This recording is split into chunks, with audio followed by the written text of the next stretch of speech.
William Carey చెప్పులు కుట్టుకునేవాడు భారతదేశానికి వచ్చినప్పుడు చిపారా అని అన్నారు. 44 భాషలు నేర్చుకున్నాడు. 40 భాషల్లోకి బైబిల్ తర్జుమా చేయడం మొదలు పెట్టాడు.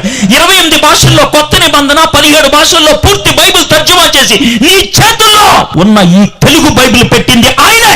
ఎందుకు ఈ రోజు భారతదేశం తలెత్తుకొని తిరుగుతుందంటే కారణం విలియం కేరీ. రైలు బండి ఎక్కింది భారతదేశం విలియం కేరీ కారణంగా. పెన్ను పట్టుకొని రాయటం మొదలు పెట్టింది భారతదేశం విలియం కేరీ కారణంగా. భారతదేశం న్యూస్ పేపర్ చదవడం మొదలు పెట్టింది విలియం కేరీ కారణంగా.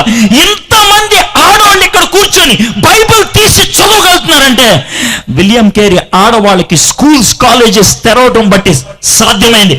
మీ తాత చచ్చిపోయిన తర్వాత కూడా మీ నానమ్మ, అమ్మమ్మ బతుకుందంటే కారణం సతీ అనే దాన్ని విలియం కేరీ అంతమొందించడం బట్టి.